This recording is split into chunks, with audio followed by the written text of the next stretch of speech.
Praise Lord church. आइए हम प्रार्थना में जाएंगे। Thank you Jesus. परमेश्वर, आज हम आपके निकट आते हैं इस सप्ताह के पहले दिन। परमेश्वर, तूने हमें जीवितों की भूमि पर रखा, तेरा धन्यवाद। तू निरंतर हमारी ओर देखता है परमेश्वर, आंखों की पुतली के जैसे। परमेश्वर, तेरा धन्यवाद। परमेश्वर, जब हम सब आज एक मन होकर इकट्ठा हुए हैं परमेश्वर, शारीरिक रूप से तो नहीं परमेश्वर, पर मानसिक रूप से हम परमेश्वर एक साथ है। और परमेश्वर, तेरा वचन कहता है, जहाँ 2 या 3 लोग मेरे नाम से इकट्ठा होते हैं, वहां तू उपस्थित होता है। परमेश्वर, आज हम आपकी उपस्थिति को मांग लेते हैं, तो हमारे बीच में आप परमेश्वर होने पाए। तेरा काम बहुत आयत से हो, तेरी महिमा हो जाए परमेश्वर।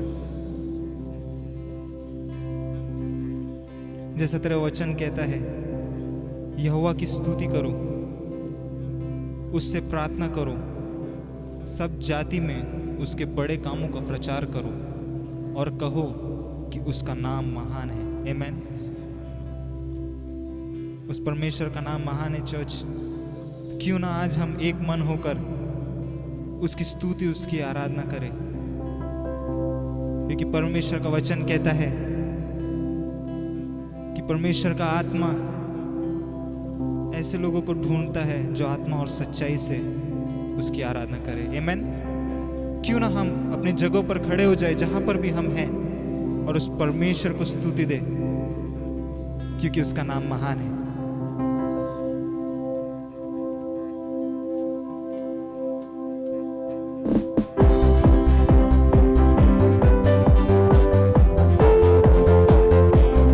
ताली बजाते उस परमेश्वर की स्तुति करेंगे। Come on church. यीशु तू है महान, तेरी जय जयकार हो। यीशु तू है महान, तेरी जय जयकार हो। तेरी जय जयकार हो, तेरी जय जयकार हो, तेरी जय जयकार हो, तेरी जय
जीवन जल। आमेन। यीशु हिफाजत करता मेरी, देता जीवन जल। क्यों न मैं उसको दान करूं, वो यहोवा ईरे है। यीशु हिफाजत करता मेरी, देता जीवन जल। क्यों न मैं उसको दान करूं, वो यहोवा ईरे है। यहोवा रफ़ा, यहोवा शालो, तेरी जय जय हो। यहोवा रफ़ा, यहोवा शालो, तेरी जय जय हो। यीशु तू है महान, तेरी जय जयकार हो। यीशु तू है महान, तेरी जय जयकार हो। तेरी जय जयकार, हो तेरी जय जयकार, हो तेरी जय जयकार, हो तेरी जय जयकार। हालेलुया, हालेलुया, हालेलुया गाए हम। हालेलुया, हालेलुया, हालेलुया गाए हम। आमेन। परमेश्वर की स्तुति हो, उसका नाम महान है।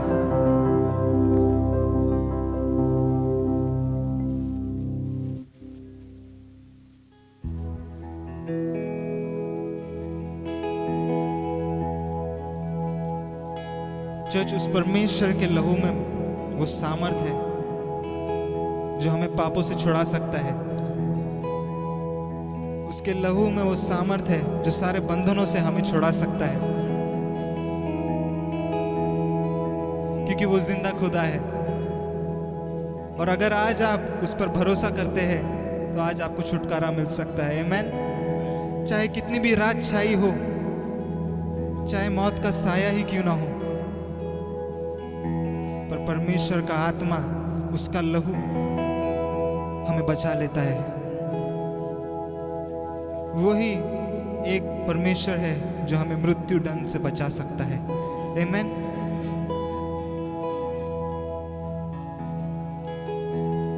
आपका शरीर परमेश्वर का मंदिर है।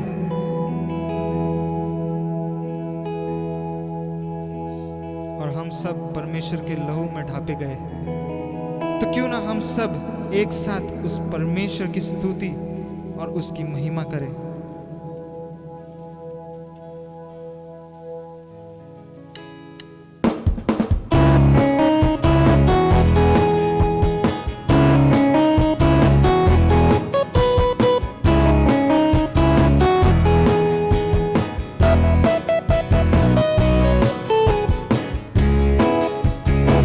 ताली बजाते हुए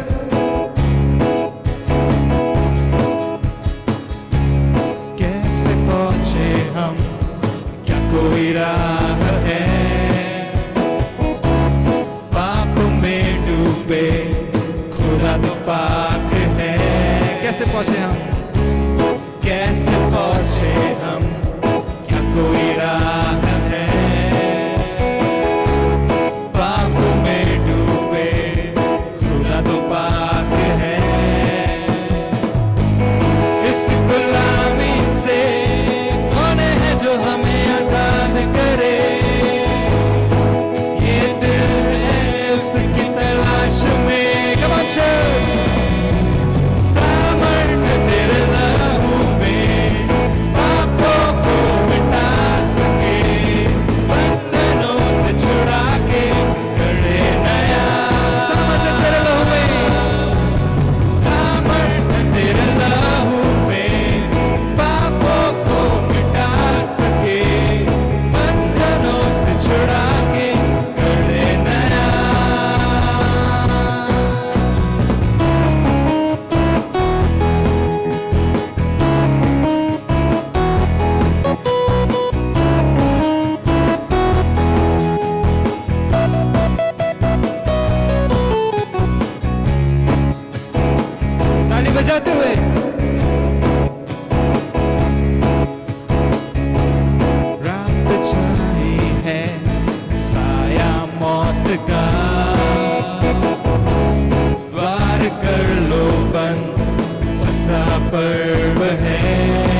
चर्च हमारे साथ गाए।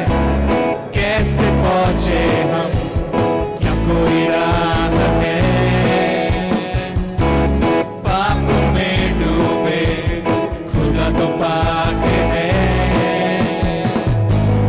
इस गुलामी से कौन है जो हमें आजाद करे, ये दिल है उसकी तलाश में। सामर्थ तेरे लहू में पापों को मिटा सके, बंधनों से छुड़ा के कर दे नया। सामर्थ तेरे लहू में पापों को मिटा सके, बंधनों से छुड़ा के कर दे नया। सामर्थ तेरे लहू में पापों को मिटा सके, बंधनों से छुड़ा के कर दे नया।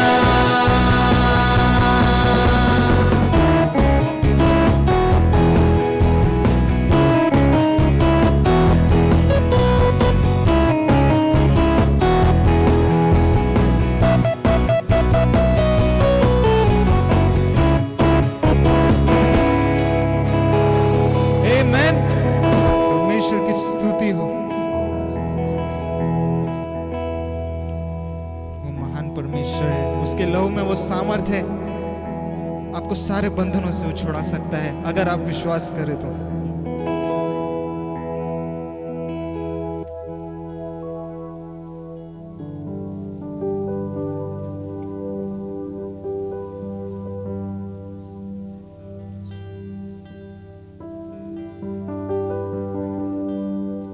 उसका वचन कहता है, यहोवा का भजन गाओ क्योंकि उसने प्रताप में काम किए हैं, इससे सारी पृथ्वी पर प्रकट करो। आमीन।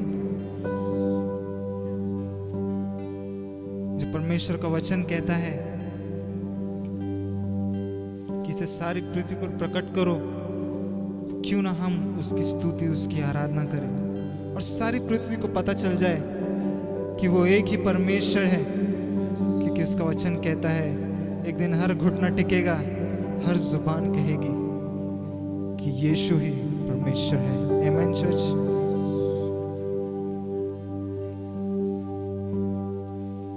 परमेश्वर हम धन्यवाद देते हैं। आज हम तुझे क्या दे सकते हैं।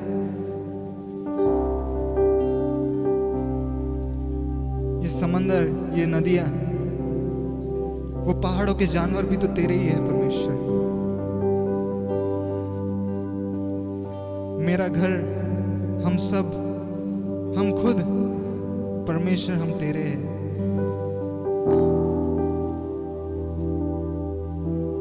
परमेश्वर हम बस इतना कर सकते हैं कि मेरे जीवन से परमेश्वर तुझे महिमा मिल जाए। सब कुछ तो तेरा ही है परमेश्वर।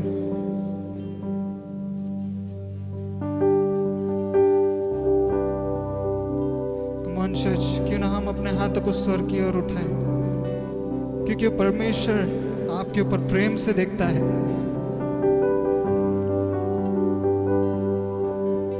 वो दयालु परमेश्वर है।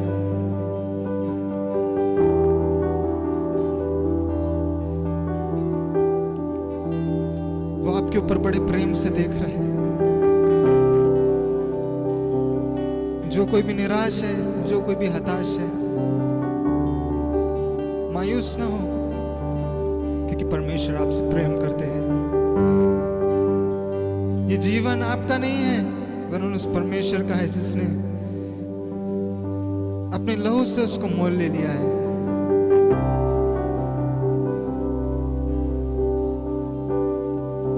चर्च, आज हम उस परमेश्वर की ओर ताके, उसकी ओर देखें,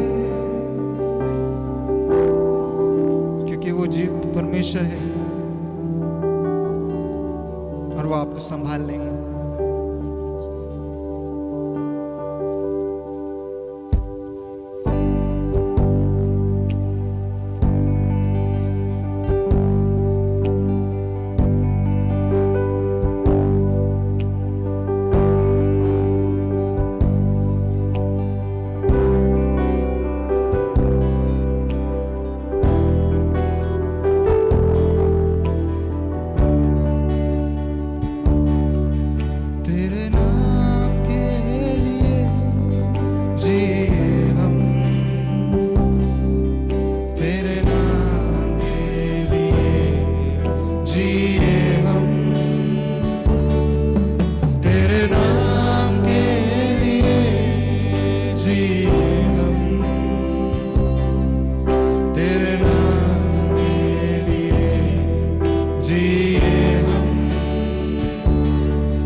परमेश्वर। तू बढ़े मैं घटूं, मेरे जीवन से महिमा तुझे मिले।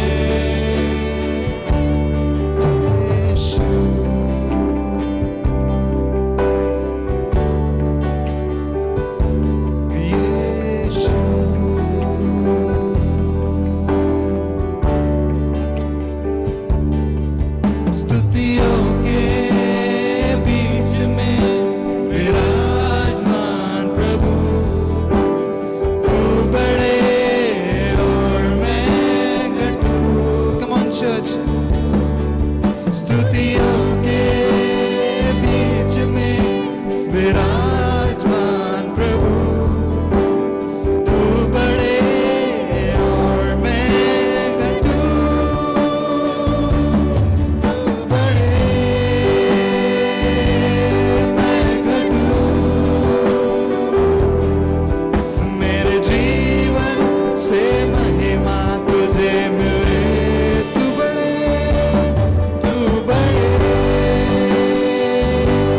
मैं घटूं, Yes, Lord. मेरे जीवन से महिमा तुझे मिले। यीशु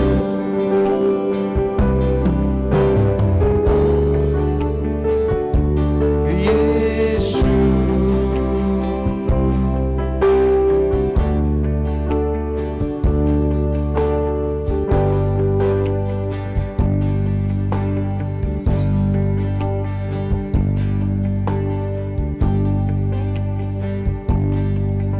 तेरे नाम के लिए जिए हम,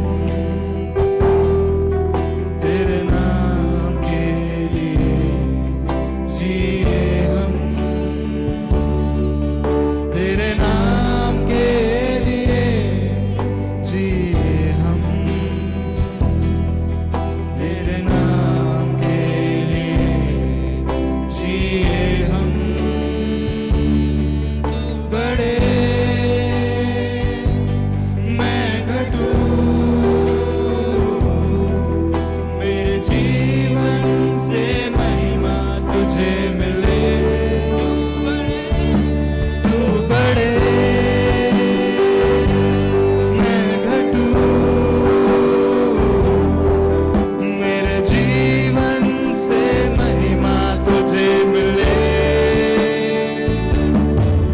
तू मेरा है मैं तेरा हूँ, तू मेरा है मैं तेरा हूँ। तू मेरा है, तू मेरा है मैं तेरा हूँ, तू मेरा है मैं तेरा हूँ।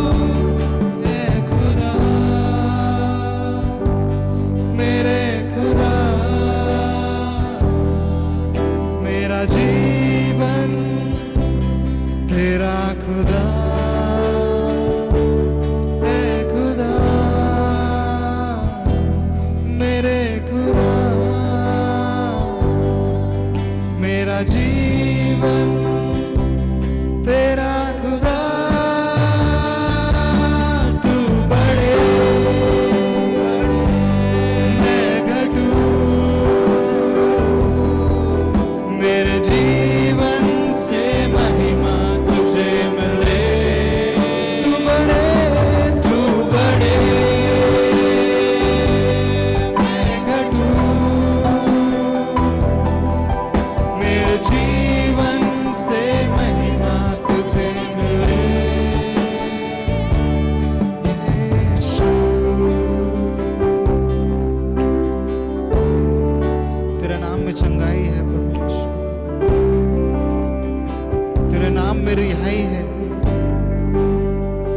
तेरे नाम में सच्चाई है, तेरे नाम में भलाई है। धन्यवाद परमेश्वर।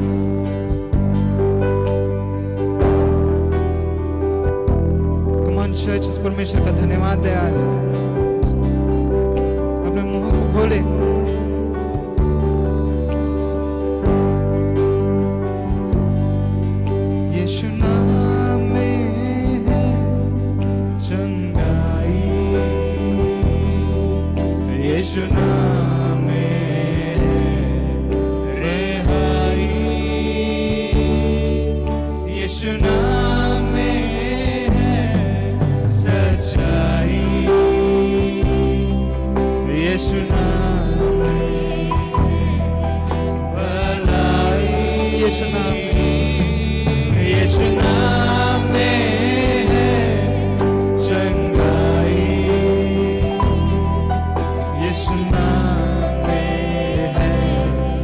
सच्चाई,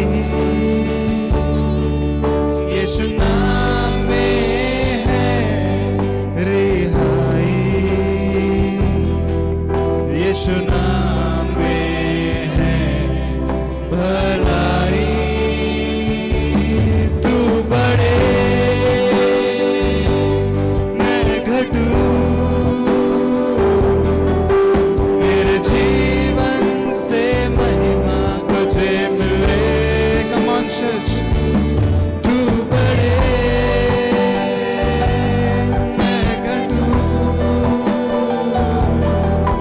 मेरे जीवन से महिमा तुझे मिले।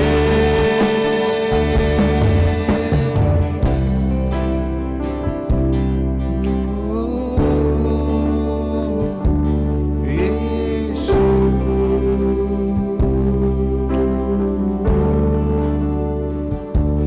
यीशु,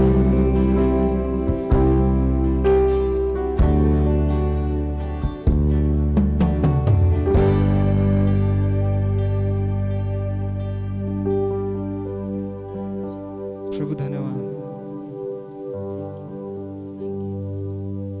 तेरे नाम के लिए परमेश्वर।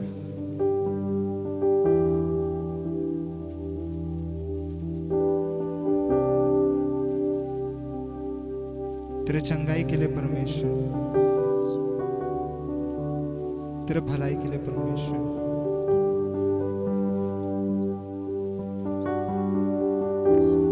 आज हम तेरी ओर देखते हैं परमेश्वर,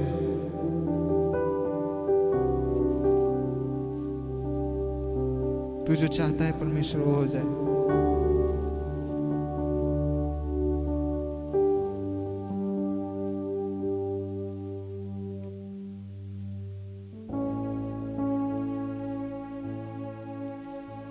परमेश्वर आज हम तेरे सन्मुख आते हैं, तेरी महिमा गाते हैं परमेश्वर।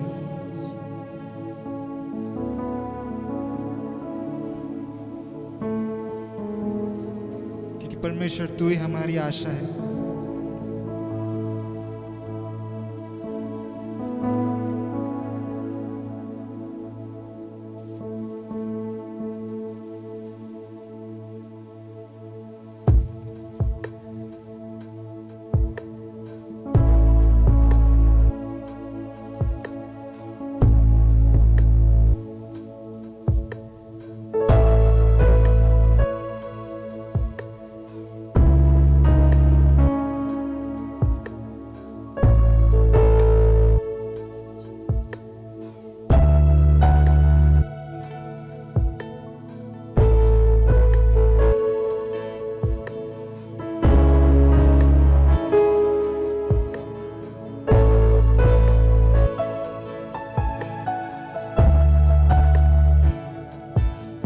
सजदा सजदा मैं करूं,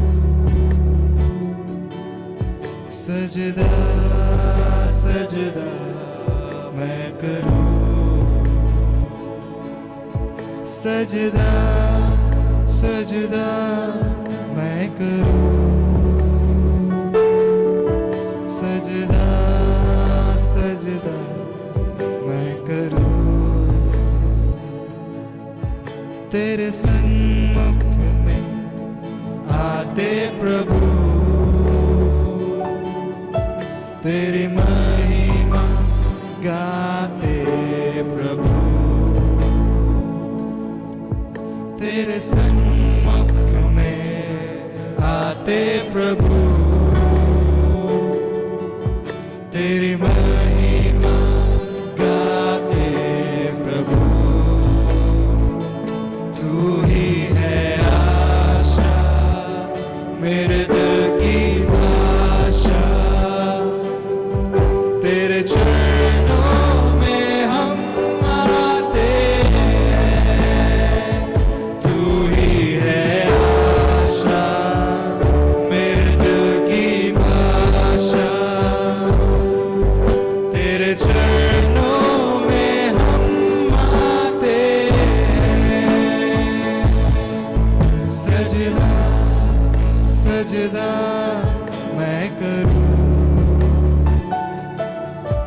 सजदा सजदा मैं करूं, सजदा सजदा मैं करूं, सजदा सजदा मैं करूं।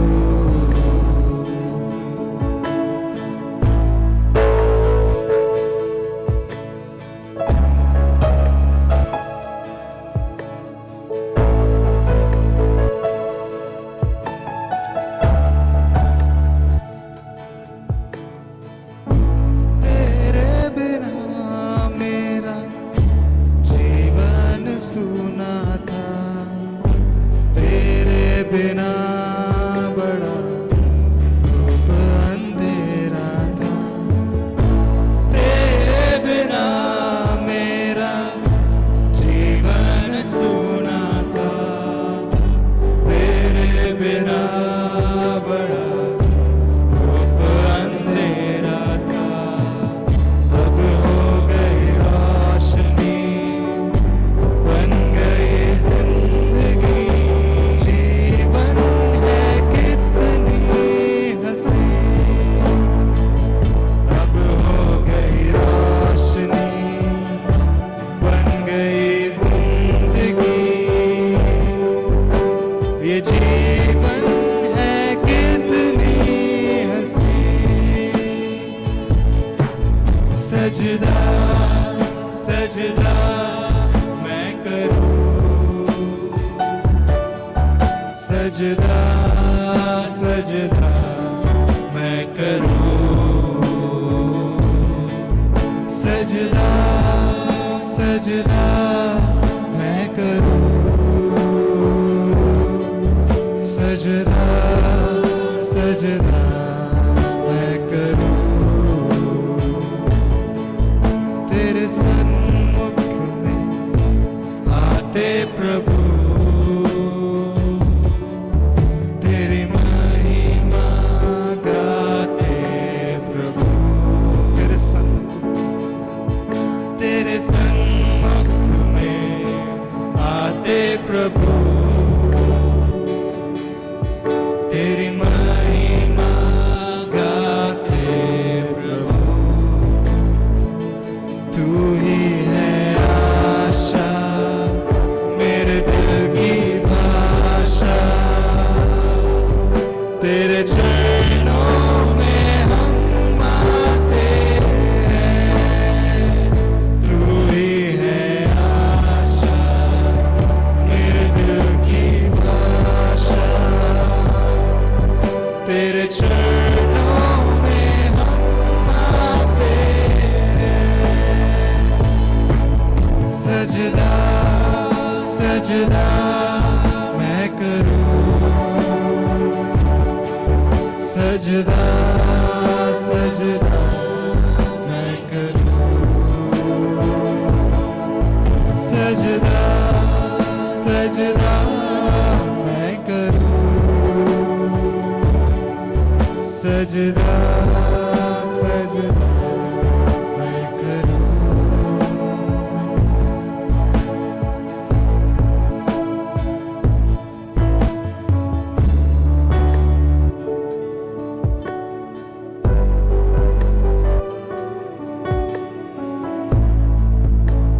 परमेश्वर, तेरे बिना मेरा जीवन क्या है?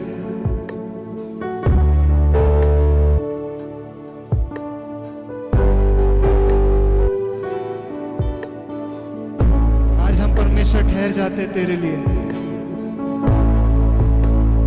तू हमें आज्ञा दे।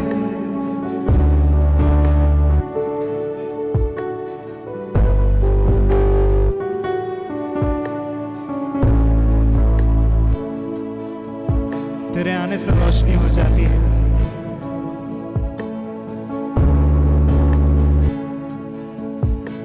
तेरे आने से जिंदगी आ जाती है परमेश्वर। तेरे नाम से मुर्दों में जान आ जाती है परमेश्वर।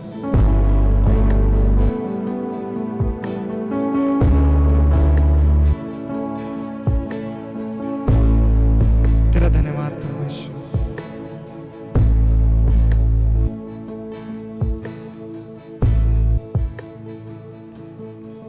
परमेश्वर हम धन्यवाद देते हैं आज की आराधना के लिए परमेश्वर।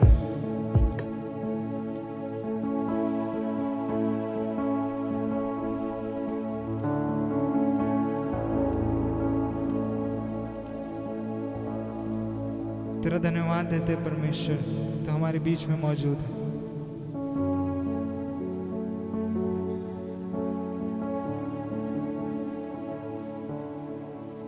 तो हम सबके बीच में परमेश्वर तेरा धन्यवाद।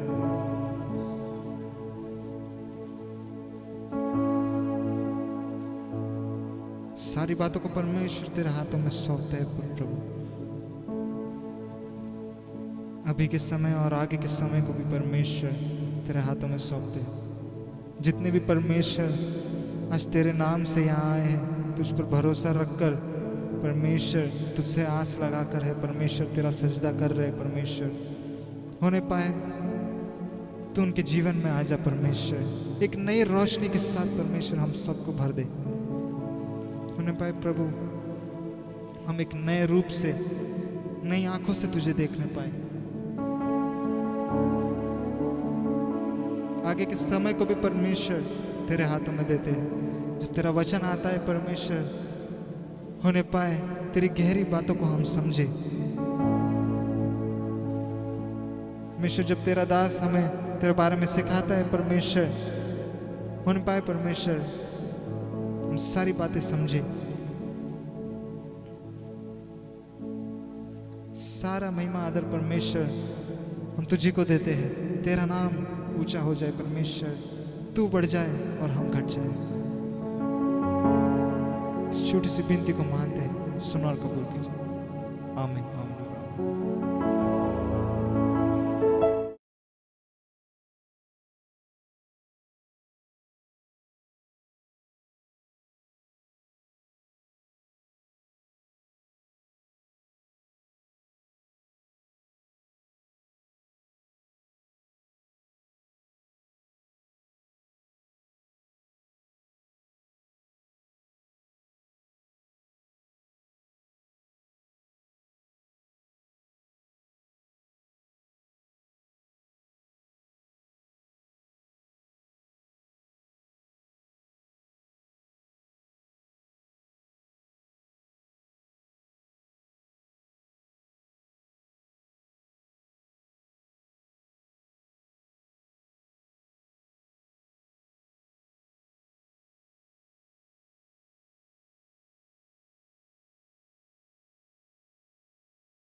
Hallelujah, praises to Lord Jesus.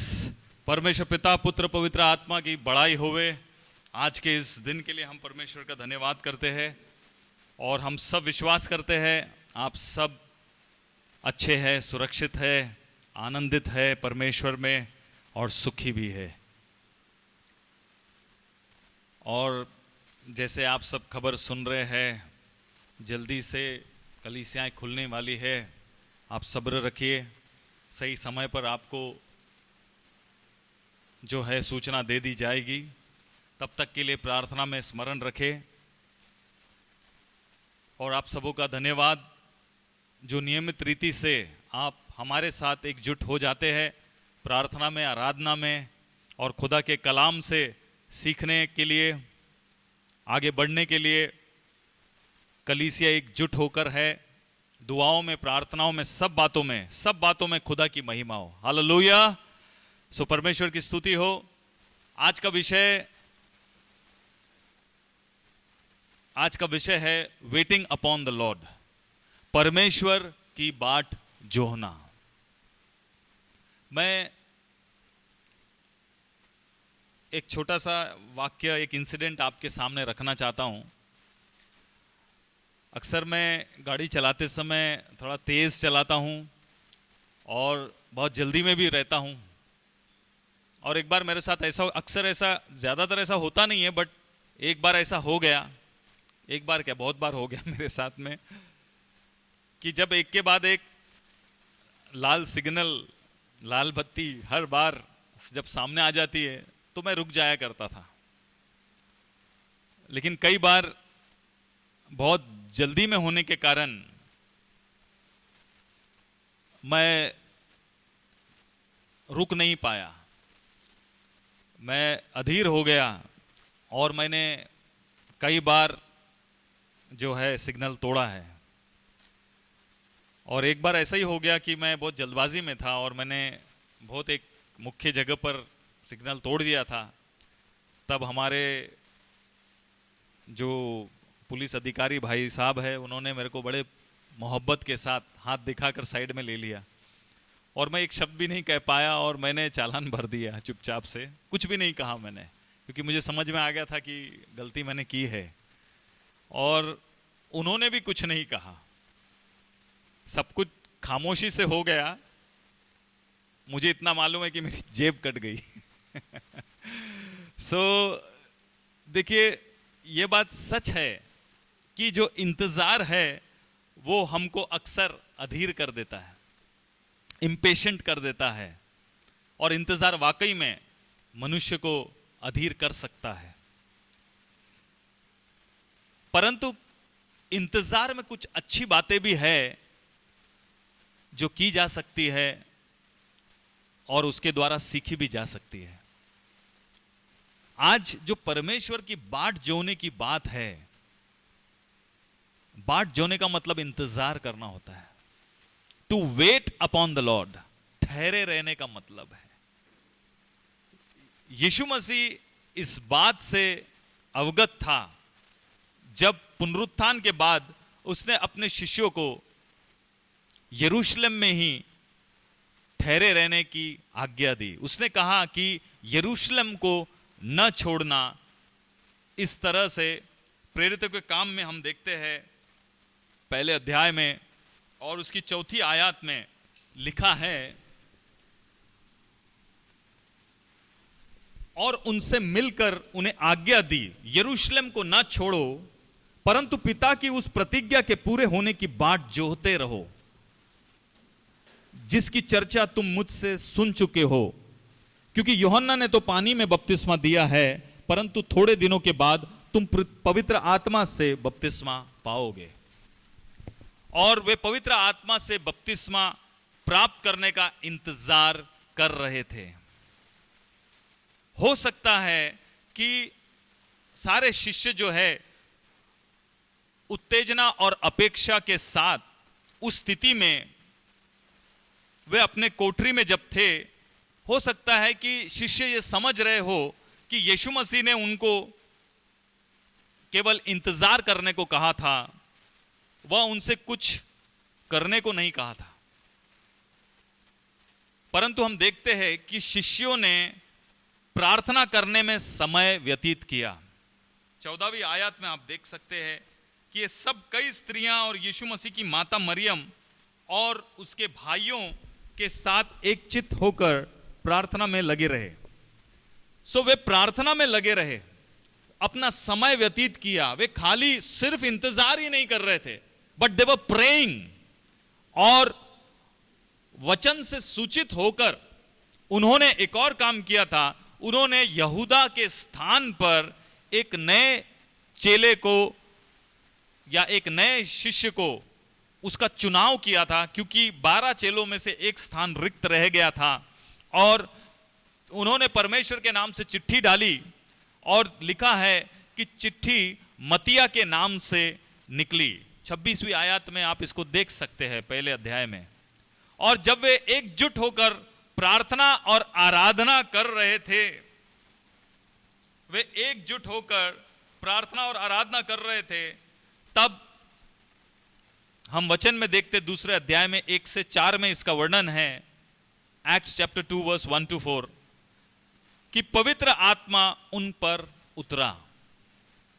गौर कीजिए, शिष्य केवल इंतजार नहीं कर रहे थे, वे तैयारी भी कर रहे थे। जब हम परमेश्वर के सामने इंतजार करते हैं,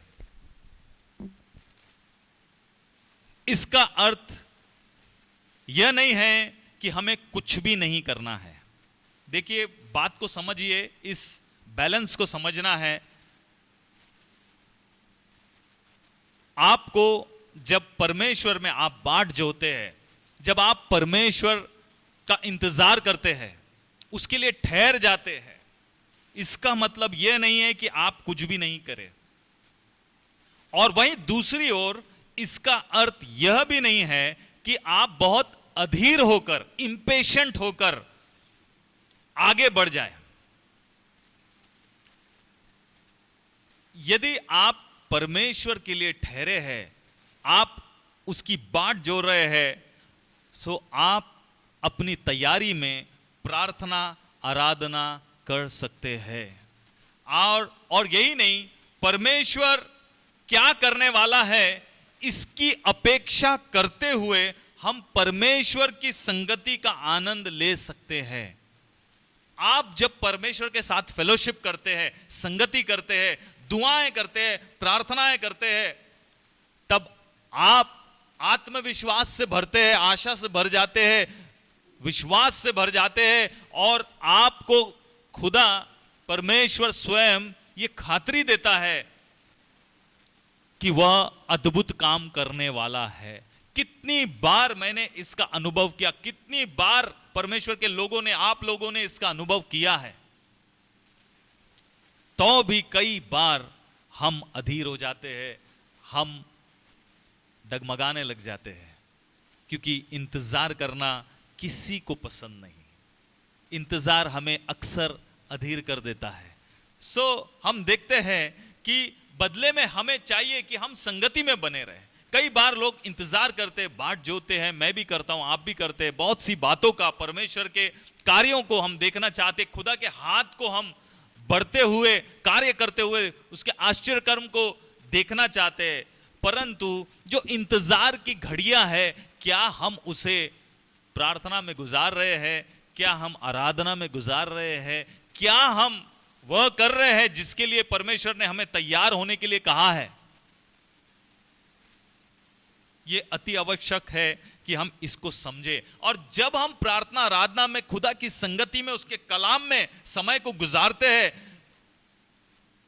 तब परमेश्वर आपके और मेरे लिए क्या करने वाला है उसकी अपेक्षा करते हुए हम परमेश्वर की संगति का आनंद ले सकते हैं। God is going to do something great for you. परमेश्वर आपके लिए कुछ अद्भुत करने वाले हैं।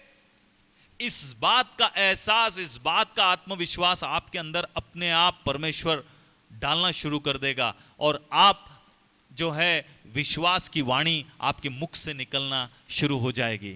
क्योंकि कलाम कहता है कि जो वचन को, जो अपने जुबान को काम में लाना जानता है, वह उसके फल को भोगता है। परमेश्वर की बाट जोना या इंतजार करना हमारे हृदयों को, हमारे मनों को और हमारे शरीरों को आने वाली बातों के लिए तैयार करता है। याद रखिए, परमेश्वर के लिए बाट जोना हमें हमारे हृदय को, हमारे मन को और हमारे पूरी देह को भी आने वाली बातों के लिए तैयार करता है। बहुत बार मैं और आप इस इंतजार से गुजरते हैं और हम बार बार प्रश्न करते हैं, व्हेन, परमेश्वर कब, कब तक। हम बार बार परमेश्वर से प्रश्न करते हैं। परंतु एक चेतावनी है, एक चीज याद रखना, कि अधीरता जो है आपको चिंता मिश्रित भय में और अविश्वास की ओर लेकर जा सकता है। Impatience can lead you to unbelief and also to anxiety. वास्तव में जब परमेश्वर हमें इंतजार करने की आज्ञा देते हैं, जब उसकी बाट जोने की आज्ञा देते हैं, हम उत्तेजित और एक्साइटेड हो सकते हैं।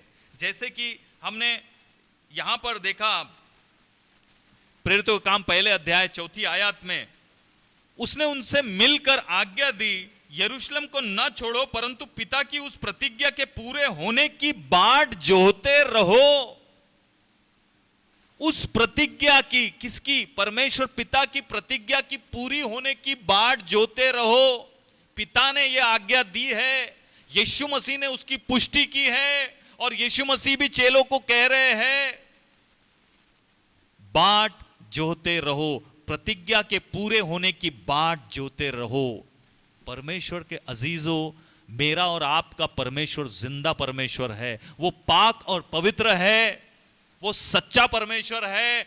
उसने जो प्रतिज्ञा की है वो हर कीमत देकर भी उस प्रतिज्ञा को पूरा करेगा, क्योंकि परमेश्वर ने अपने बड़े नाम से अपने कलाम को, अपने वचनों को महत्व दिया है। वर्ड ऑफ गॉड सेज,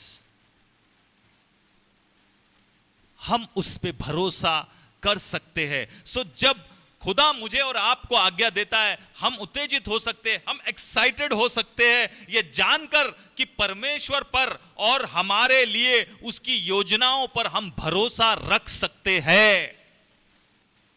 परमेश्वर के अजीजों, आप परमेश्वर पर भरोसा रख सकते हैं। वो कोई मनुष्य नहीं, इंसान नहीं कि कह के मुकर जाए, लेकिन परमेश्वर वायदों का सच्चा परमेश्वर है। अपनी प्रतिज्ञा को कभी न भूलने वाला परमेश्वर है।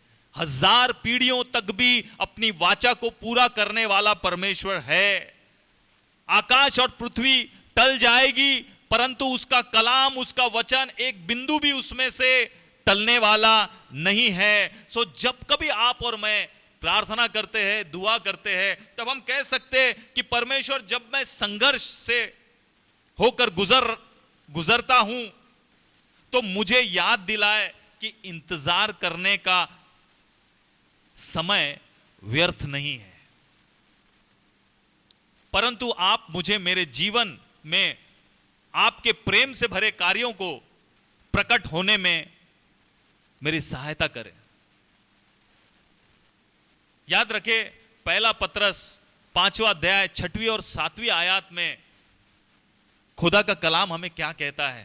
कहता है कि परमेश्वर, वहां पे प्राचीनों के लिए, नवयुगों के लिए संदेश है। अक्सर नवयुवकों जो है, जो यूथ है, क्योंकि उनके खून में बहुत गर्मी होती है, क्योंकि वो ताकत से, ऊर्जा से भरे हुए होते हैं, वे ठहर नहीं सकते। पेशेंस उनके लिए बहुत कठिन काम है। और कई बार वयस्कों के लिए भी ये समस्या, ये हर बच्चों के लिए, बड़ों के लिए, बुजुर्गों के लिए, सबके लिए है।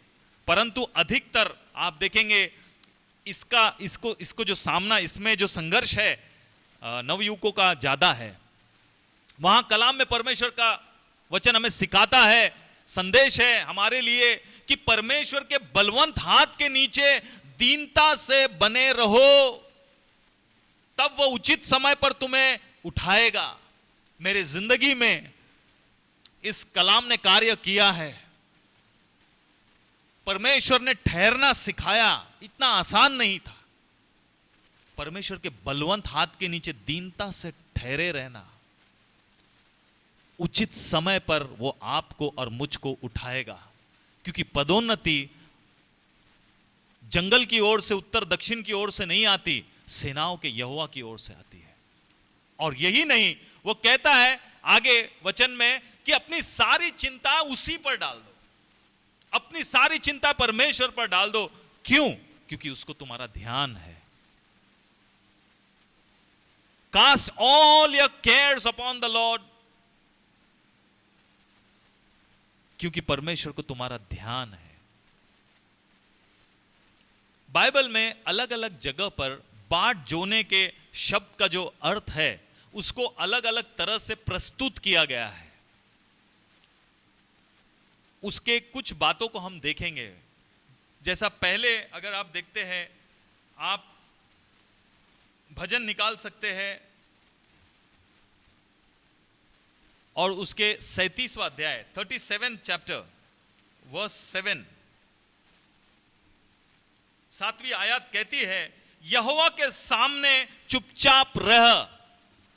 अभी के लिए इतना ही पढ़ते हैं, यहोवा के सामने चुपचाप रह। इंग्लिश में लिखा है रेस्ट इन द लॉर्ड, बस इतना लिखा है, रेस्ट इन द लॉर्ड। जो मैं शुरुआती आयत को कह रहा हूं, rest in the Lord. Hindi में लिखा है चुपचाप रहे, यहोवा के सामने चुपचाप रहे। इसका मतलब है, रेस्टिंग इन द लॉर्ड का मतलब यहां है मतलब साइलेंट रहना। जैसा एक व्यक्ति, बेजुबान व्यक्ति बिना कुछ कहे चुपचाप रहता है, वैसे ही हमें परमेश्वर के आगे चुपचाप रहना है, रेस्ट में रहना है। जितने लोग अपने जीवन में, बड़े ध्यान से सुनिएगा, जितने लोग अपने जीवन में असंतोष के शिकार हैं, जिनके जीवन में असंतोष है, डिससैटिस्फैक्शन इन लाइफ, उनके लिए सबसे उत्तम और सटीक इलाज है ये। और वो इलाज क्या है? शांतता से अर्पित हो जाना और सब बातों को परमेश्वर के हाथों में सौंप दे। What is the cure? Calmly resign and leave all things in the hands of the Lord.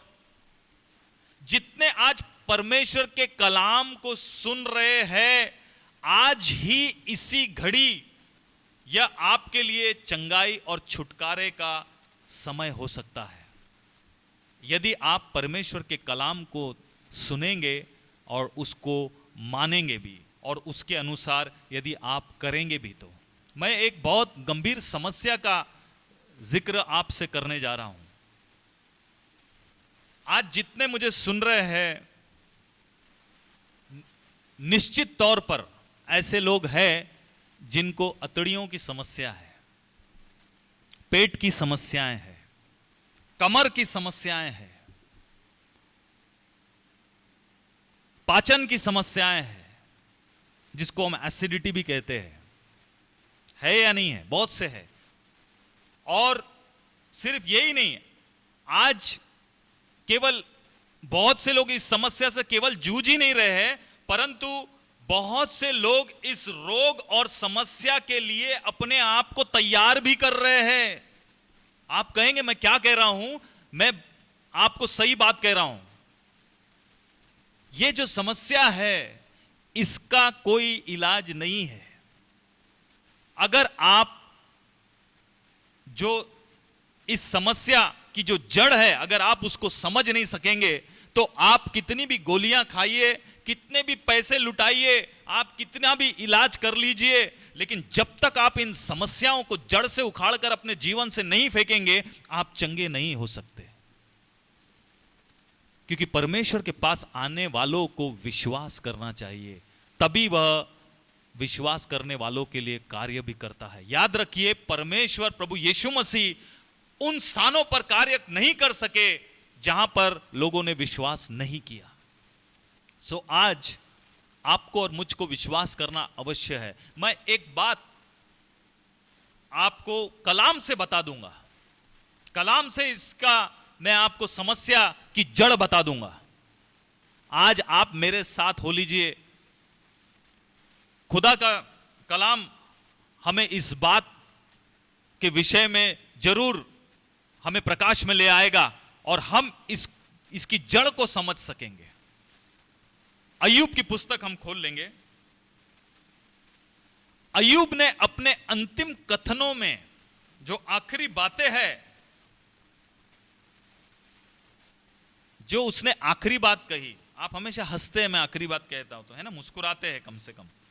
तो अय्यूब की भी आखिरी बात छोटी नहीं है, बहुत बड़ी थी। और अय्यूब ने अपने आखिरी कथन में चैप्टर 30, जोब चैप्टर 30 वर्स 26 ऑनवर्ड्स, 30वां अध्याय 26वीं आयत से मैं पढ़ रहा हूं। वो कहता है, जब मैं कुशल का मार्ग जोहता था तब विपत्ति आ पड़ी। जब अय्यूब अच्छी अच्छी बातों का इंतजार कर रहा था, अचानक विपत्ति आ गई। और जब मैं उजियाले की आशा लगाए था तब अंधकार छा गया। जब बड़ी आशा थी और बड़ा आनंद का समय था, कुछ अद्भुत होने वाला था, अचानक हर जगह अंधकार मतलब निराशा छा गई। सारे योजनाएं विफल रह गए। जो कभी सोचा नहीं था कि हो भी सकता है, ऐसा दुर्भाग्य सामने आ गया। और वो कह रहा है कि कुशल का मार्ग जोता था परंतु विपत्ति अचानक आ पड़ी। और जब मैं उजियाले की आशा लगाए हुए था तब अंधकार छा गया। और इसका परिणाम अय्यूब पर क्या हुआ? आज आपके पास अपनी प्रॉब्लम की जो है मेडिकल टर्म हो सकता है, गैस्ट्रो फैस्ट्रो, ये वो, एसिडिटी, दुनिया भर की चीजें। मुझे शायद बोलना भी नहीं आता है, ना मुझे समझता है, और मैं समझना भी नहीं चाहता हूं। क्योंकि यदि हम इसकी जड़ को समझ ले तो खुदा हमें इन रोगों से कोसों दूर रखेगा। हम भले और चंगे पाए जाएंगे। हम जो भी खाएंगे हम उसको पचा सकेंगे। हम जो भी जैसी भी दशा में रहेंगे हम आनंदित रहेंगे। हमको परमेश्वर मजबूत और बलवंत बनाकर रखेगा। 27वीं आयत में अय्यूब अपनी समस्याओं का, अपने विकार का खुलकर वर्णन कर रहा है। बोलता, मेरी अंतड़ियां, ऐसा हिंदी में मेरे बाइबल में लिखा है, अंतड़ियां लिखा है यहां पे, मतलब इंटेस्टाइन्स, बावल्स अंग्रेजी में। मेरी अंतड़ियां निरंतर उबलती रहती है। उबल रही है का मतलब क्या है? उसमें उथल पुथल है, बहुत एसिड। आपको मालूम है ना, हमारा पेट, इंटेस्टाइन में एंजाइम्स जो है वो बहुत से ऐसे पदार्थ है जो लगातार जो है उसका रिसाव होता रहता है, ताकि जो भोजन हम कर रहे हैं वो पचा दिया जाए पेट में, और अतड़ियों के जरिए वो हमारे लहू तक लेकर जाया जाता है, और हमारे शरीर को एक एक, हमारे अंग के एक एक सेल्स को भी क्या होता है, उसका पोषण मिलता है, और तब हमारी देह को ऊर्जा मिलती है और हम अपने हर कार्य को अंजाम दे सकते हैं। वो कह रहा, मेरी अतड़ियां क्या हो रही है? निरंतर उबलती रहती है और आराम नहीं पाती। बिल्कुल भी आराम नहीं है पेट में। आप किसी के पास भी चले जाइए, किसी के पास भी, किसी वैद्य, हाकिम, डॉक्टर, कोई बहुत पढ़ा लिखा पहुंचा हुआ व्यक्ति, आप पूछ लीजिए कारण क्या है आपके पेट के समस्या का। वो कहता है मुझे आराम नहीं है, और उस वहां पर एक स्टार आप देखते, उबलती रहती है। में नीचे उसका उदाहरण, उसका खुलासा किया गया, मूल में लिखा है, खौलती है और चुप नहीं होती। पेट में इतनी गड़बड़ियां हैं, और वो कह रहा है मेरे दुख के दिन आ गए हैं। वो बोल रहा, मैं आराम, मेरी अतड़ियां आराम नहीं पाती है, मेरे दुख के दिन आ गए हैं। मैं शोक का पहरावा पहने हुए मानो बिना सूर्य की गर्मी के काला हो गया हूं। आपको मालूम है इस समस्या के लोगों का स्किन भी डार्क हो जाता है। अब मेरे चेहरे की ओर मुझे देखकर मत बोलना कि इसको भी अतड़ियों की समस्या है, मैं पैदाइशी ऐसा हूं।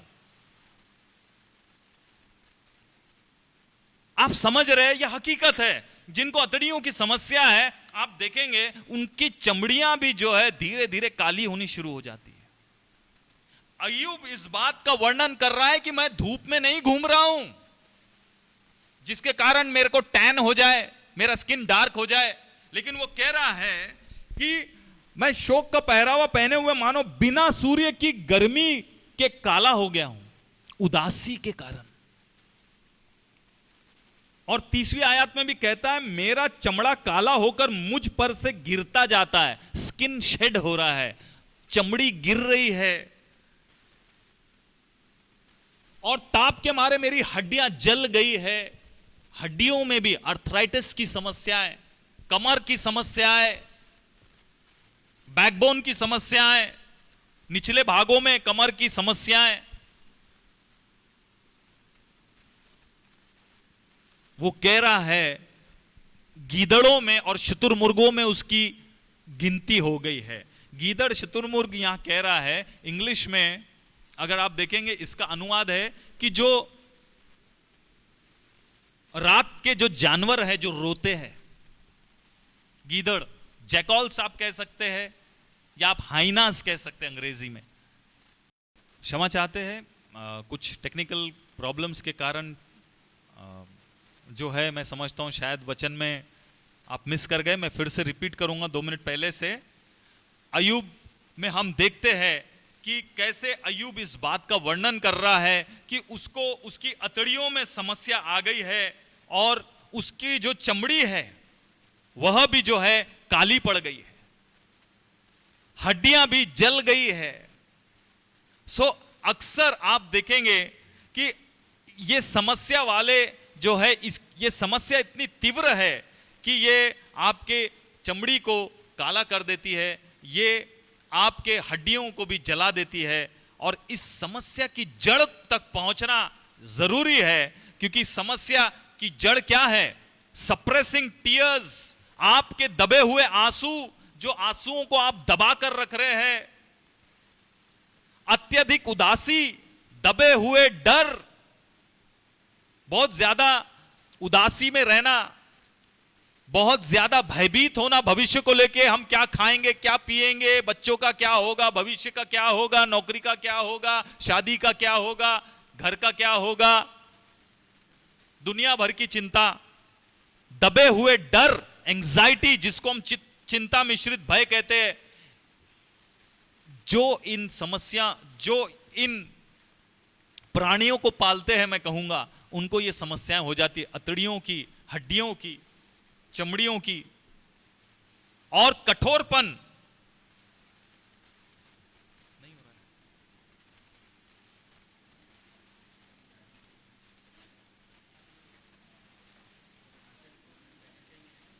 Again I will start, no problem. Okay fine. अच्छा, कहां तक हुआ Sheryl? Just let me no.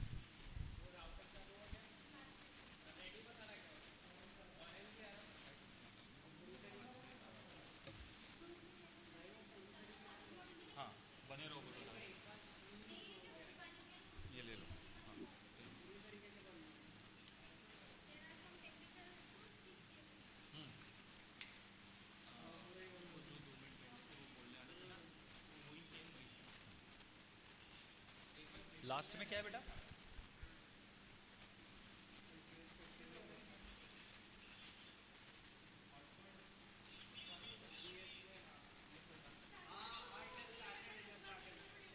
Okay okay,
hallelujah.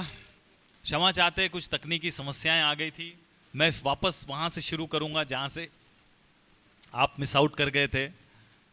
कृपया हमारे साथ बने रहिए। कल से कुछ समस्याएं बहुत ज़्यादा आ रही है, लेकिन हम समझते हैं कि परमेश्वर महान है और आप तक परमेश्वर अपने संदेश को निश्चय ही पहुंचाएगा।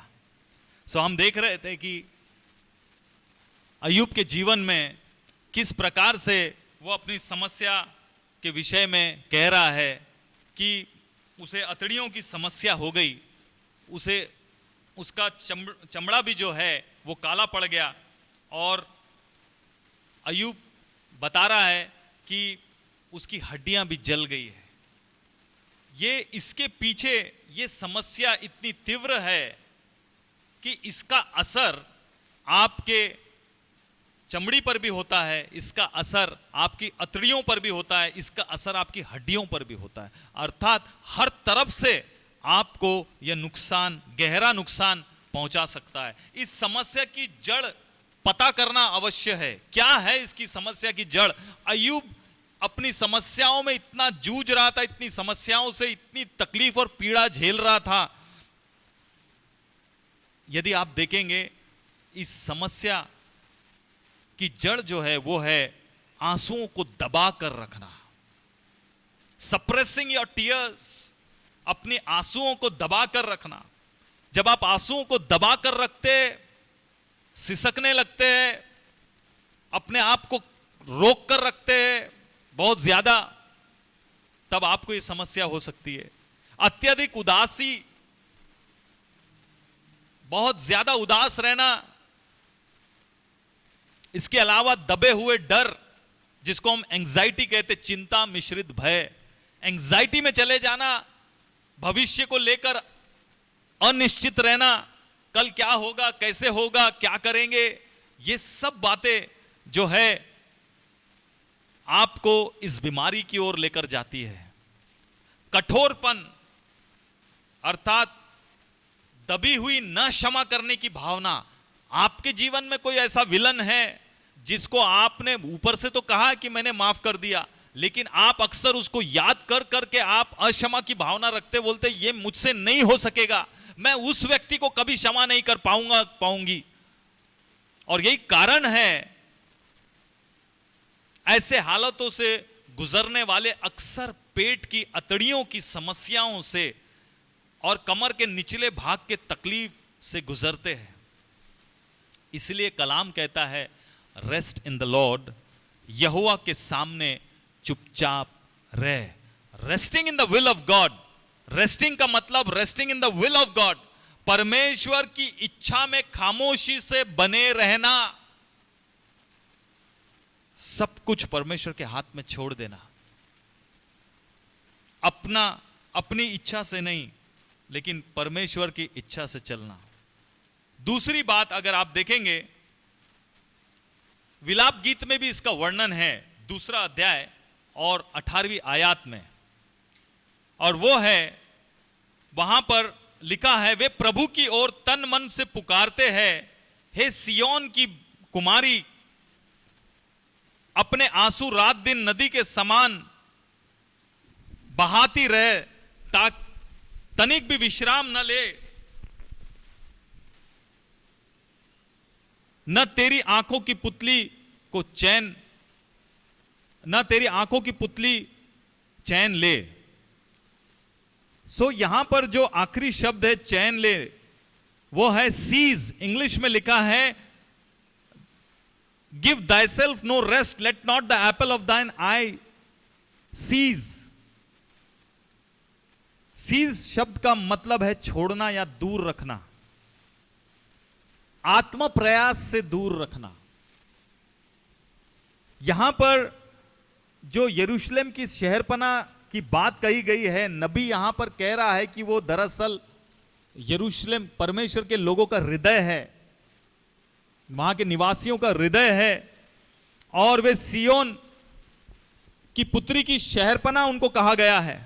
भविष्यवक्ता शहरपना को लोगों के प्रतिनिधि के रूप में नगर के लिए दिन और रात आंसुओं की बाढ़ बहाने की चेतावनी दे रहा था। मतलब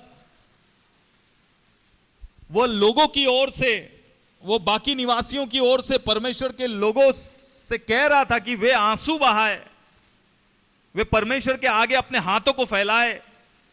जो बच्चे भूखे मर रहे हैं, मूर्छित हो गए हैं, उनके लिए दुहाई दे, क्योंकि जिस प्रकार यरूशलेम की शहरपना की दशा उस समय थी, टूटी हुई, बिखरी हुई, और वो कुछ भी सुरक्षा नहीं दे सकती थी, उसी प्रकार वो कह रहा है कि अपने स्वयं आत्म प्रयास से दूर रहे, उसको छोड़।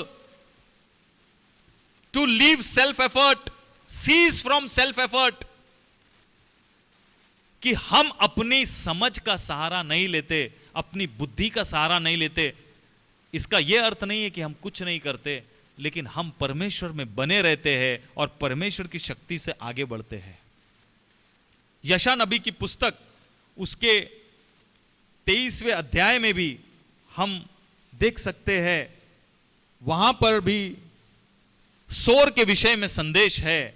और जो दूसरा वचन है लिखा है, समुद्र तीर के रहने वालों, जिनको समुद्र के पार जाने वाली सिदोनी व्यापारियों ने धन से भर दिया है, चुप रहो। यहां पे जो चुप रहो कहा गया है, अंग्रेजी में लिखा है बी स्टिल। बी स्टिल का मतलब है थम जाना, ठहर जाना। क्या हुआ? यह भविष्यवाणी उन व्यापारी जहाजों के बारे में है जो भूमध्य सागर पर अपनी समुद्री यात्रा पर थे और कष्ट के कारण भाग रहे थे, क्योंकि उनका जो दृढ़ स्थान था वो उजड़ गया था। और वो दृढ़ स्थान कौन सा था? सोर। फिनिया अर्थात जो कनान देश था, उसके अपने 2 बंदरगाह नगर थे, डॉकयार्ड वाले 2 नगर थे, जिनका नाम सोर और सिदोन था। और उसके इन दोनों नगरों की सहायता से कनान जो है अपनी आर्थिक दशा एवं अपने व्यवस्था के लिए समुद्री व्यापार पर निर्भर था। और इन 2 बंदरगाहों से, सोर और सिदोन से ही इनका सारा पैसा इनको आता था। और ये उन जहाजों के आवक जावक के कारण, व्यापार के कारण वहां के रहने वाले बहुत मालामाल हो गए थे। लेकिन वहां पर सोर की मृत्यु के विषय में जब देखते हैं, लिखा है कि वो नगर नाश हो गया और इसके कारण कनानियों को, फिनिसियों को, उनके लिए बहुत बुरा समाचार था। और उनके लिए भी जिनको इस व्यापार से लाभ होता था, अर्थात मिस्रियों को भी, मिस्र देश को भी नुकसान पहुंचा। कहने का मतलब, अपने बहुत आपने जो उठाकर रखा है, अपनी बचत, अपने धन पर, अपनी संपत्ति पर, अपनी ताकत पर घमंड नहीं करना है, लेकिन लिखा है थम जा। यदि नुकसान का सामना भी किया, थम जा, बी स्टिल, ठहर जाना कह रहा है। और थम जाने का मतलब है नम्र होकर अधीन हो जाना, नम्र होकर अधीन हो जाना। आपको मालूम है, जब दाऊद के शत्रु बढ़ गए, दाऊद पहाड़ियों पर गढ़ों में रहता था, तब जब शत्रुओं ने चढ़ाई किया, तब दाऊद जो है पहाड़ी से उतर गया और गुफाओं में शरण पाया। पहाड़ी से उतरकर गुफाओं में शरण पाने का एक आत्मिक अर्थ है, वो है नम्र हो जाना और परमेश्वर के आगे उसके अधीन हो जाना। और दाऊद ने ऐसा ही किया और परमेश्वर ने उसको उसके शत्रुओं पर विजय दिया। और दाऊद इसलिए कहता है कि निश्चय मैंने अपने मन को शांत और चुप कर दिया है। जो चौथी बात है, हम भजन 131 में, साम 131 में दूसरी आयत में देख सकते हैं, निश्चय मैंने अपने आप को शांत और चुप कर दिया है। Surely I have behaved and quieted myself, वो कह रहा है। quieted का मतलब, शांत कर देने का मतलब, चुप कर देने का मतलब है परमेश्वर की शांति में चुप होना, शांत हो जाना। quieted in the peace of God, आपको परमेश्वर की शांति मिल जाती है। यहां पर दाऊद कह रहा है, मैं एक छोटे बच्चे के समान, जैसा एक छोटा बच्चा अपने मां के गोद में चुपचाप बैठा रहता है, वैसे ही मैंने अपने आप को चुपचाप कर लिया है, क्योंकि उसने अपना भरोसा परमेश्वर पर रखा है। कुछ कारण है आपके और मेरे पास कि हम परमेश्वर के लिए ठहर सकते हैं, उसकी बाट जो सकते हैं। क्या कारण है? पहली बात, फ्रीडम फ्रॉम शेम, लज्जित ना होंगे। यदि हम परमेश्वर की बाट जोएंगे हम लज्जित नहीं होंगे। 25वें अध्याय 3 आयत में लिखा है, वरन जितने तेरी बाट जोते हैं उनमें से कोई लज्जित न होगा, परंतु जो अकारण विश्वासघाती है वे ही लज्जित होंगे। जितने परमेश्वर की बाट जोते हैं उनमें से कोई लज्जित न होगा। क्यों? क्योंकि वे थम गए खुदा के आगे, वे ठहर गए हैं खुदा के आगे, उन्होंने अपने आप को शांत कर लिया है, उन्होंने सारे अपने खुद के प्रयास छोड़े हैं और परमेश्वर पे भरोसा किया है और उन्होंने परमेश्वर की इच्छा में विश्राम पाया है। इसीलिए वे कभी लज्जित नहीं होंगे। परमेश्वर की बाट जोने का पहला कारण है कि आप और मैं कभी लज्जित नहीं होंगे। दूसरा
हमारे कौन दे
पहला है हम लज्जित ना होंगे, फ्रीडम फ्रॉम शेम। भजन 25 अध्याय 3 आयत कहती है, वरन जितने तेरी बाट जोते उनमें से कोई लज्जित न होगा, परंतु जो अकारण विश्वासघाती है वे ही लज्जित होंगे। दूसरी बात, हम इसीलिए परमेश्वर की बाट जोते ताकि हम खराई, सिधाई और सुरक्षा पा सके। भजन 25 अध्याय, साम 25 चैप्टर 25 वर्स 21, 21वीं आयत कहती है 25 अध्याय की, खराई और सिधाई मुझे सुरक्षित रखे क्योंकि मुझे तेरी ही आशा है। Let integrity and uprightness preserve me for I wait on thee. सो खराई, सिधाई और सुरक्षा परमेश्वर की बाट जोने से हमें प्राप्त हो जाती है। नया बल और हिम्मत पाने के लिए हमें बाट जोनी चाहिए। भजन संहिता 27वां अध्याय और उसके 14वीं आयत कहती है, 14th वर्स कहता है, यहोवा की बाट जोता रहे, हिया बांध और तेरा हृदय दृढ़ रहे। हां, यहोवा ही की बाट जोता रहे। यहां पर हिम्मत के लिए और बल के लिए, ताकि हमारा हृदय दृढ़ हो जाए, स्ट्रेंथन हो जाए, उसके लिए परमेश्वर की बाट जोना अवश्य है। यशायाह नबी की पुस्तक 40वें अध्याय में भी इसका वर्णन है कि परमेश्वर के लोग नया बल प्राप्त करते जाएंगे। वे उकाबों की नाई उड़ेंगे, वे दौड़ेंगे, थकित नहीं होंगे, चलेंगे, श्रमित ना होंगे। परमेश्वर का कलाम हमें नए बल से भरता है जब हम खुदा की बाट जोते हैं। उसके बाट जोने वाले इन आशीषों को निश्चित रूप से पाएंगे। यदि आप भजन 33 अध्याय खोले, उसमें 33वें अध्याय में 19 और 20 वचन, 19th and 20th verse says, वह उनके प्राणों को मृत्यु से बचाएगा और अकाल के समय उनको जीवित रखेगा। जीवन के लिए परमेश्वर की बाट जोना अवश्य है। हम यहोवा का आसरा देखते आए हैं, वह हमारा सहायक और हमारी ढाल ठहरा। वो हमारा बचाव करता, वो हमें जीवन देता है, वो हमारा सहायक है, वो हमारा ढाल है। भजन 39 साम 39 वर्स 7, 7वीं आयत कहती है 39वें अध्याय का, और अब हे प्रभु मैं किस बात की बाट जोऊं। भजन का लिखने वाला कहता है कि हे प्रभु अब मैं किसकी बाट जोऊं, मेरी आशा तो तेरी ओर लगी है। सो आशा उत्पन्न होती है जब हम परमेश्वर की बाट जोते हैं, हम आशा से भरपूर हो जाते हैं। साम 135 में भी इसका वर्णन है। 130वें अध्याय 130 और उसकी 5वीं आयत कहती है, मैं यहोवा की बाट जोता हूं, मैं जी से उसकी बाट जोता हूं और मेरी आशा उसके वचन पर है। उसी प्रकार परमेश्वर के उद्धार के लिए हमने परमेश्वर की बाट जोना चाहिए। भजन 62 1 और दूसरा वचन, पहला और दूसरा वचन कहता है, सचमुच मैं चुपचाप होकर परमेश्वर की ओर मन लगाए हूं, मेरा उद्धार उसी से होता है। सचमुच वही मेरी चट्टान, मेरा उद्धार है, वह मेरा गढ़ है, मैं बहुत न डिगूंगा। He is my rock, he is my salvation, he is my defence, I shall not be greatly moved. हर रोजमर्रा की जरूरतों के लिए, आवश्यकताओं के लिए हम परमेश्वर को पुकार सकते हैं, उसकी बाट जो सकते हैं। साम 145 में, भजन 145 में उसके 15 और 16 आयत में, वर्स 15 एंड 16, साम 145 वर्स 15 एंड 16 लिखा है, सबों की आंखें तेरी ओर लगी रहती है और तू उनको आहार समय पर देता है। तू अपनी मुट्ठी खोलकर सब प्राणियों को आहार से तृप्त करता है। सचमुच परमेश्वर महान है, वो अपने वायदे का सच्चा। धन्य वे है जो परमेश्वर की बाट जोते हैं। आप न्याय के लिए परमेश्वर की बाट जोते, क्या कारण है? न्याय के लिए भी आप परमेश्वर की बाट जो सकते हैं। यशायाह नबी की पुस्तक 26 अध्याय 26 chapter Isaiah 8th and 9th verse says, 8वीं और 9वीं आयत कहती है, हे यहोवा तेरे न्याय के मार्ग में हम लोग तेरी बाट जोते आए हैं। तेरे नाम के स्मरण की हमारे प्राणों में लालसा बनी रहती है। रात के समय मैं जी से तेरी लालसा करता हूं। मेरा संपूर्ण मन यत्न के साथ तुझे ढूंढता है, क्योंकि जब तेरे न्याय के काम पृथ्वी पर प्रकट होते हैं तब जगत के रहने वाले धर्म को सीखते हैं। सो नबी कह रहा है यहां कि वो न्याय की बाट जो रहा है, परमेश्वर की बाट जो रहा है उसके न्याय के लिए। सो मेरा और आपका बाट जोना न्याय के लिए हो सकता है। मेरा और आपका बाट जोना परमेश्वर के द्वितीय आगमन के लिए भी हो सकता है।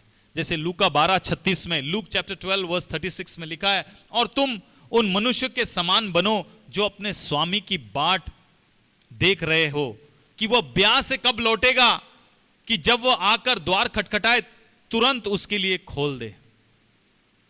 40वीं आयत में वो कहता है 40th वर्स में, तुम भी तैयार रहो, क्योंकि जिस घड़ी तुम सोचते भी नहीं उसी घड़ी मनुष्य का पुत्र आ जाएगा। सो हम बाट जोते अपने परमेश्वर के वापस दोबारा आने की।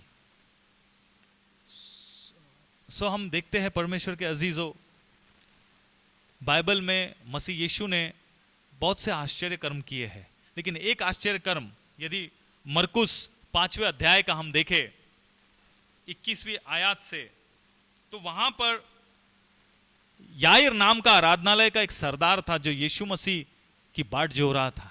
और जैसे ही वो नाव से उतरता है वो उसके पास आता है और जो है वो उसके यीशु को देखकर उसके पांव पर गिर जाता है और उससे विनती करता है यह कह करके कि मेरी छोटी बेटी मरने पर है, तू आकर उस पर हाथ रख दे ताकि वो चंगी हो जाए। और जब यीशु मसीह तुरंत उस बेटी को जिसको इलाज की आवश्यकता थी उसे चंगाई देने जा रहे थे, तब यीशु मसीह ने एक अकल्पनीय कार्य किया जिसकी कल्पना याईर कर नहीं सकता था। वो ठहर गया।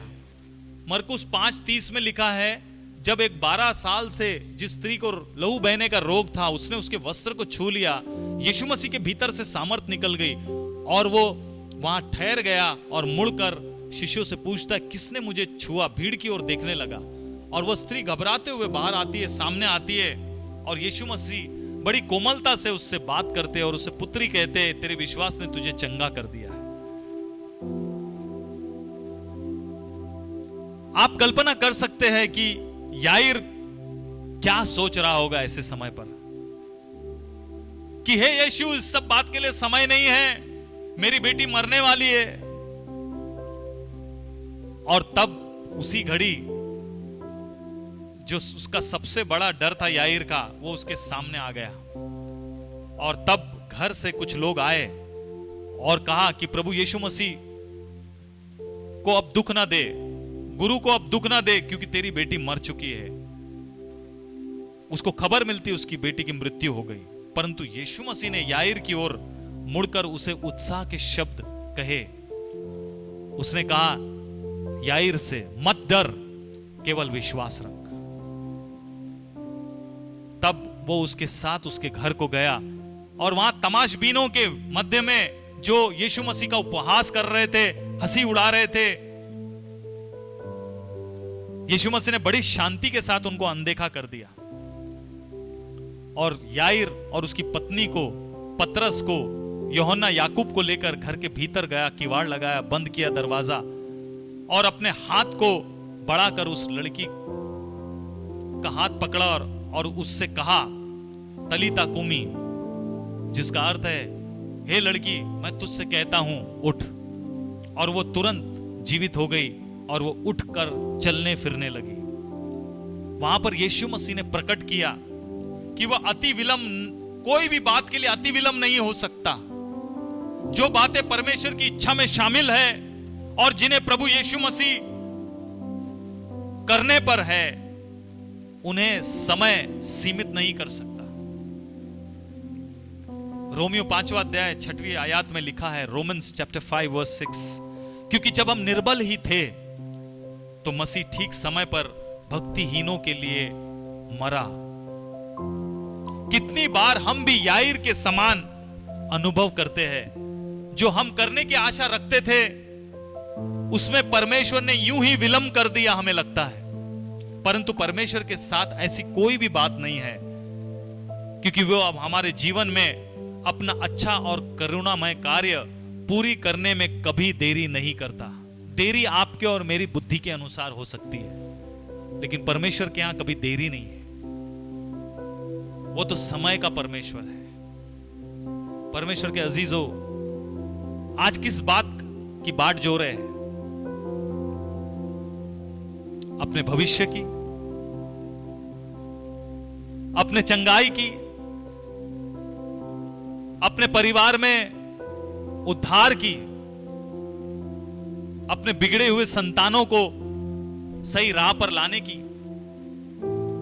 विवाह नहीं हो रहे हैं,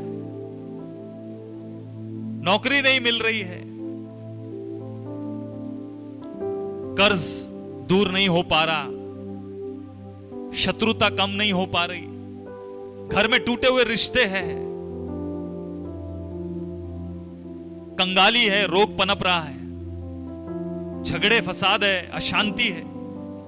लंबे समय से आप शायद इंतजार कर रहे हैं, लेकिन प्रभु यीशु मसीह आज कहते मत डर, मत डर, केवल विश्वास रख। देरी अभी भी नहीं हुई है। परमेश्वर पर भरोसा रखिए, प्रार्थना कीजिए, आराधना कीजिए, विश्वास के साथ अच्छी तैयारी कीजिए। कलाम कहता है हमारा परमेश्वर विश्वास योग्य है, वह कभी छोड़ता नहीं, वह कभी त्यागता नहीं। मेरा और आपका परमेश्वर आज भी, अभी भी कार्य कर रहा है। वह आपके लिए अब भी काम कर रहा है। उसी की बाट जोते रहे। एक आखिरी वचन कहकर हम आज की सभा समाप्त करेंगे। यशा नबी की पुस्तक में 64 अध्याय चैप्टर 64 वर्स 4 में, आइज़ाया चैप्टर 64 वर्स 4, नबी कहता है क्योंकि प्राचीन काल ही से तुझे छोड़ कोई और ऐसा परमेश्वर ना तो कभी देखा गया और ना कान से उसकी चर्चा सुनी गई, जो अपने बाट जोहने वालों के लिए काम करे। धन्य है आप यदि आप अपने परमेश्वर की बाट जो रहे हैं। भजन 37 में चैप्टर 37 में जब हमने देखा कि चुप हो जाओ कह रहा है, यहोवा के सामने चुपचाप रहे, रेस्ट इन द लॉर्ड कह रहा है, उसके साथ ही वो कह रहा और धीरज से उसकी प्रतीक्षा कर, with patience, wait upon the Lord with patience. धीरज के साथ उसकी प्रतीक्षा कर। उस मनुष्य के कारण मत कुड़ जिसके काम सफल होते हैं और वह बुरी युक्तियों को निकालता है। अपने परमेश्वर पे भरोसा कीजिए, क्रोध से परे हो जाइए, जलजलाहट को छोड़ दीजिए, इससे नुकसान ही होगा। आप बीमार हो जाएंगे, आप कई प्रकार के रोग से ग्रस्त हो जाएंगे। आज हमने वचन से सीखा है, जाना है कैसे अय्यूब अतड़ियों की समस्याओं से, चमड़ी के रोग से, हड्डियों के रोग से ग्रस्त हो गया था। आज परमेश्वर के सन्मुख आइए, उसमें विश्राम पाइए, प्रभु की इच्छा में विश्राम पाइए। आप जानते हैं मैं डॉक्टर बनना चाहता, लेकिन खुदा ने मेरे हाथ में बंदूक थमा दिया। मैं फौज में चला गया, 15 वर्ष वहां रहा, और मैं नहीं जानता था कि खुदा ने मुझे अपनी सेवा के लिए बुलाया है। हो सकता है आज आपके मन में बहुत सी कल्पनाएं हो। कलाम कहता है मनुष्य के मन में बहुत सी कल्पनाएं होती है, लेकिन यहोवा की युक्ति ही सफल होती है। Today rest in the Lord. प्रभु आपको अद्भुत शांति से भरेगा। बी स्टिल, ठहरे रहो, थम जाओ। अत्यधिक प्रयत्न मत करो, सेल्फ एफर्ट मत डालिए। अपनी खुद की कोशिशों को छोड़ दीजिए। Cease from self effort. वैसे ही मुझे और आपको शांत और चुप रहने के लिए, टू बी क्वाइटेंड, ताकि परमेश्वर की शांति मुझे और आपको मिल जाए। आज खुदा का कलाम हर परमेश्वर के बाट जोने वाले को शांति दे। यदि आज आपने किसी को खो दिया है, आप कहेंगे मेरे लिए क्या आशा है, मत भूलिए खुदा का कलाम कहता है हम अपने प्रियजनों से मिलेंगे, वो हमारे आंसुओं को पोंछ देगा, मृत्यु भी ना रहेगी। खुदा में आनंदित रहिए, सदा आनंदित रहिए, पर प्रभु में सदा आनंदित रहिए। मैं फिर कहता हूं आनंदित रहिए सब बातों में। आपके निवेदन धन्यवाद के साथ मसीह यीशु के नाम से परमेश्वर के सन्मुख उपस्थित किए जाए। Hallelujah, hallelujah. God bless you church. परमेश्वर आपको आशीष दे। आइए प्रभु की सिखाई प्रार्थना करें। हे हमारे पिता, तुझे स्वर्ग में, तेरा नाम पवित्र माना जाए, तेरा राज आवे, तेरी इच्छा जैसे स्वर्ग में पूरी होती है वैसे पृथ्वी पर भी हो। हमारे दिन भर की रोटी आज हमें दे, और जिस प्रकार हम अपने अपराधियों को क्षमा करते हैं वैसे तू हमारे अपराधों को भी क्षमा कर। हमें परीक्षा में न डाल, परंतु बुराई से बचा, क्योंकि राज, पराक्रम और महिमा सदा तेरी है। आमीन और आमीन। आइए अंतिम आशीष के साथ विदा होंगे। अब हमारे परमेश्वर पिता का प्रेम, प्रभु यीशु मसीह का अनुग्रह और पवित्र आत्मा की सहभागिता हम सबों के साथ युगान युग तक बनी रहे। सब कहे आमीन और आमीन। God bless you. Prabhu Ashish they.